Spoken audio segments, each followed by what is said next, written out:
See here. I think I'm in. Hello? Hey Andy, how's it going? Hey, Jonah, how's it going? Good. Can you hear me? See me? I can. I can indeed. Amazing. How you guys doing? Good, man. Good? Yeah, we're really good. Rob's got a monster on his hands. Oh yeah. It's like a 60, 70 pound bulldog named Scruff Oh wow. that both of my kids are terrified of. It's like a dinosaur, basically. Okay. That's amazing. You're blowing it, Rob. I'm sorry. It's not how I planned on starting this. No, this is low pressure. Don't worry about it. Don't worry about it. Man. So I was curious, if you want to just sort of get right into it, how did this record kind of come together? Well, we actually recorded the entire record before everything shut down. But we've kind of fallen in love with Asheville. It's a place that we can go and write and a place we can go and record. And it's a tough thing because to make a record, you do have to be selfish and with your time. So with your marriage and being a father, you kind of have to just leave. So we spent a lot of time in Asheville making it and then came back to our studio, worked for a while. And then to finally get vocals, Andy and I had to go up to New York and then out to LA to finish it. So it's more of you hear things differently when you travel. It's different environments. So it's a nice way to keep it fresh as you're working on the same song over and over and over again. Yeah, and I think the COVID side of it, we were pretty much done with everything. The only thing that affected it was how much time we had to mix it. And Catherine Marks is an engineer and producer on our stuff with us, and she mixed the record in London. And so her having like London and the States went on lockdown almost at the exact same time, and she could actually walk to her studio. So it provided a ton of like shorter days, but a really long time to be able to reflect on the songs and go back to them and continue to chip away and not feeling any pressure to have a deadline. Obviously you two are so involved in the recording and do you like being involved in the mix, or is it hard to mix your own stuff?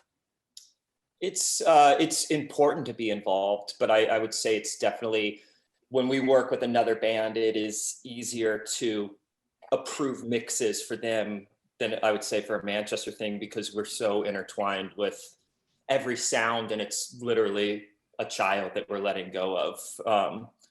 But we've now got such a good working relationship with Catherine, and the way that we were able to listen through audio movers in real time, it was kind of fun, and it gave us a real sense of purpose in that early March, April time of confusion last year.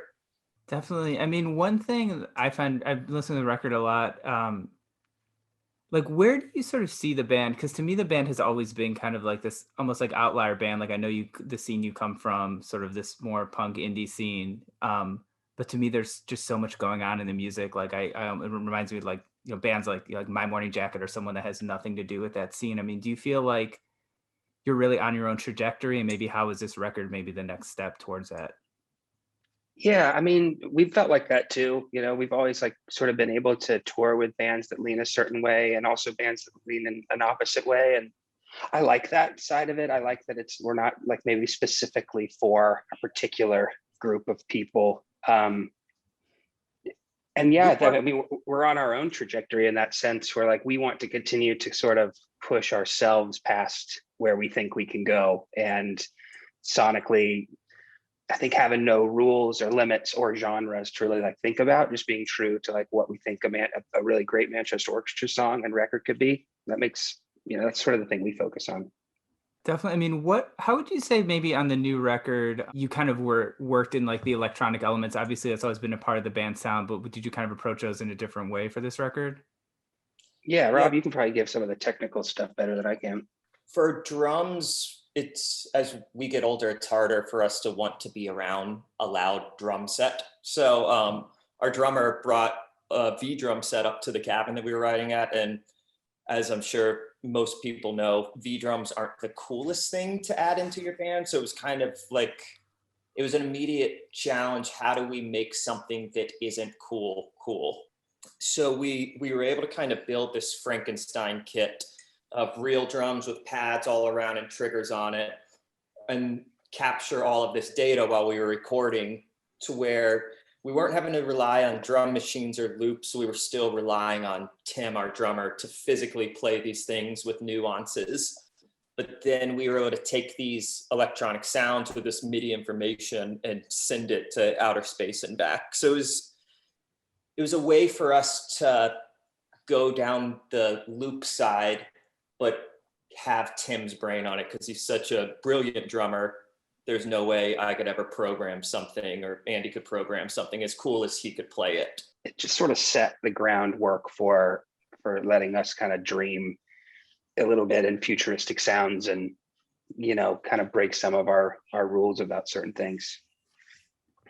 Yeah, I mean, does it feel like, I feel like I interview some bands that are like, yeah, you know, we just work out the songs, we go in the studio for 2 weeks, we hammer it out. I mean, it seems like it's a much more kind of complex, nuanced process making a Manchester Orchestra record. We are getting better at doing it and not freaking out while doing it. You know, Yeah. I think we got there, not intentionally back in the day, but just because we weren't pleased with what the final result was from doing that thing you just said.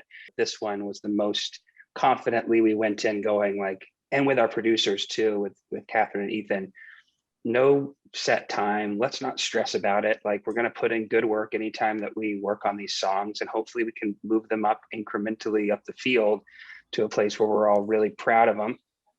You know, the world isn't like going to stop or start with Manchester Orchestra releasing an album. And so we might as well like spend as much possible time as we can caring about it and getting it to a place where we're like impressed with ourselves and stoked on where it lands. It made it a whole lot less stressful for all the pressure we do put on ourselves. Yeah, I mean, I feel like, especially like the song Bedhead to me really stuck out as sort of,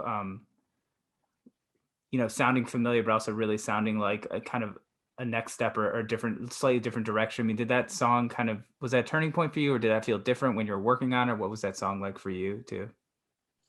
That song, yeah, that kind of went through the normal cycle of what we do, which is put different clothes on a song.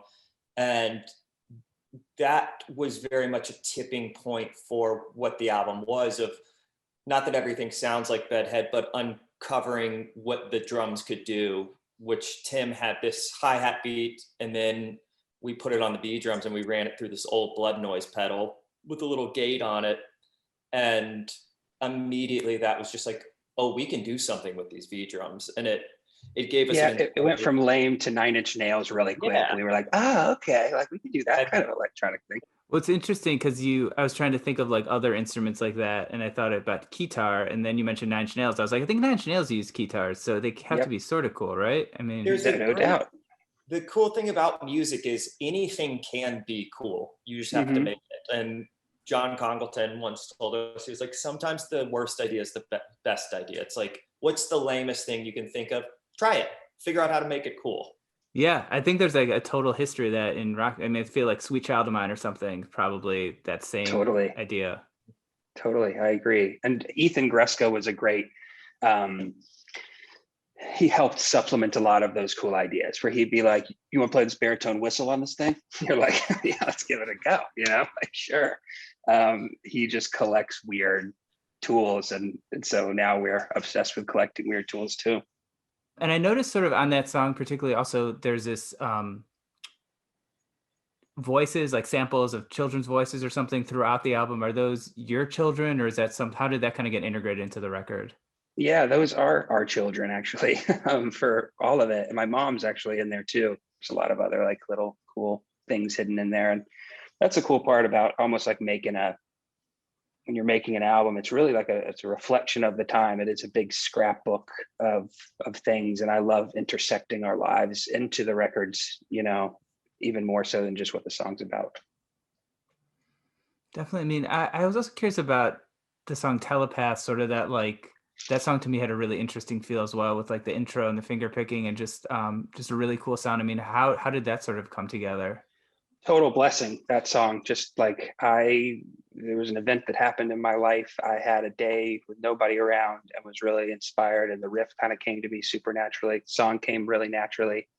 And then when we played it for the first time as a band, the demo was so great. I don't think we even played it again until the week before we recorded it, because it just it worked very well. And the demo was so hush, and we had this fire going, and you could hear crackling, and in the recording of it, just this one mic take. I feel like every single instrument we used on it was just like we tried to make it as warm as possible. There's nothing harsh in that song. Yeah. I mean, I'd imagine that can be challenging too, to recreate something like that and kind of keep that spirit. Yeah, that song took a while actually to get right, where, you know, it was too simple. Definitely. I mean, speaking of sort of simplicity, I saw you post the other day that's been 10 years, I think, since release of Simple Math. Yes. How does that sort of feel for both of you? I mean, does it feel like it's been 10 years? Does it feel like it went by fast? I mean, how do you kind of look back on that era of the band maybe now?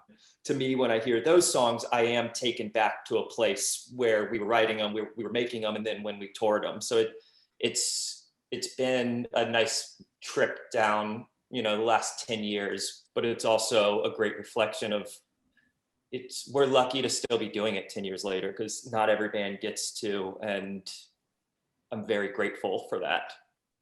Yeah, I look back on it with great favor that we were allowed to make an album like that in 2011, when, you know, kind of grand orchestral, like rock opera vibes weren't exactly like, you know, Foster the People and stuff was like really popular on the radio at the time. But just like anything in our career, it's like we believed in that so much. So when I listen back to it, I feel really proud of it, because I know like nothing was phoned in. And I think it was the beginning of a turning point in our band, where we were transitioning as like in our personalities into being more responsible, thoughtful humans. I think that was a record you guys did, that Blink-182 and My Chemical Romance tour. Yes. That seems like an interesting tour for a band like yours. I mean, what were your kind of memories of that? I mean, we had to say yes to that tour because we love Blink-182. It was awesome. Now, as far as the crowd response, well, the problem is they were these massive rooms, but they were all seated. So even if there were 1,000 people watching us, it looked like 5 people, because they were all the way up there, all spread out. So it was. I think that Mark Hoppus ended up calling us the Manchester Orchestra dodgeball team, because by the end of it, it's just like we were in gym shorts and like sandals walking on stage being like, no one's watching. Truly, like playing really well, but like realizing it didn't matter what we were doing, you know. But I will say there have been some really sweet moments over the years of people going like, I was 13 years old and I heard, you know, y'all play your song Pride, and it blew my mind, and I've been following you ever since. And yeah, tours like that are really funny. And it's also just insane to go take a peek into someone's world like that at that level. You know, those guys were just such a big, it was their reunion. So, you know, people were freaking out, and it gives you some humility, you know. That makes sense. I mean, most of them, but I was curious, maybe like you talked a little bit about the sort of your family's being involved in the record and that theme. I mean, you know, how do you think kind of being parents has sort of shifted maybe the musical trajectory of the band, or maybe manifested in your music? Do you feel like you're a different band now than you would be if you hadn't had kids? For sure. Yeah. Black Mile was like, it opened up my brain sort of to realize what I'll probably be writing about forever in some form, which is just the cyclical nature of life and generations, and the impact that we have on each other, which I think is just sort of a limitless idea. And when you're the center of your own universe for so long, when you're all of a sudden not that anymore, you know, I would say, Rob, we just even got better with our time and our management of time. I think for me, that's the biggest thing of like, I love making records. It was my favorite thing to do. I love being a dad so much. So anytime I'm not being a dad, I better make sure whatever I'm working on is worth it. It makes it gives me like a sense of quality control of like, if we're not aiming for something excellent, then what are we doing here? Like, let's be the best version of ourselves when we're working. Yes. Yeah. That's one thing I think COVID and this whole year has taught us, is how much we just took for granted off days on tour, and just being with each other and having no responsibility really. 'Cause, you know, you're at some motel somewhere yeah, I would say it's just affected our focus, and from a songwriting perspective, it's just given me better perspective on everything. Was it hard to know when the record was done? I mean, being so involved in every aspect of it, or was there, and not having maybe as much of a time deadline with the touring cycle? Right. I mean, what was that like for you too? You know, even during the year off, I would go back and check, and we did master it 5 times, but that was only to just get every little volume perfect between them, you know, because we could, and not that Apple and Spotify aren't going to master it to hell and back anyways afterwards, but mattered to us or me, maybe just me. But it felt complete, you know, and I still listen back to it and it feels complete, and I'm grateful. Cool. Well, yeah, I think that should be good for me. Awesome, man. Thank you for the thoughtful questions. Yeah, no problem. Thanks for doing it. We really appreciate it. Absolutely. All right, dudes. All right. Have a great day. You too. Have a good one, everyone. Start on my end. Yeah, it's all good, dude. Catch you later. All right. Bye.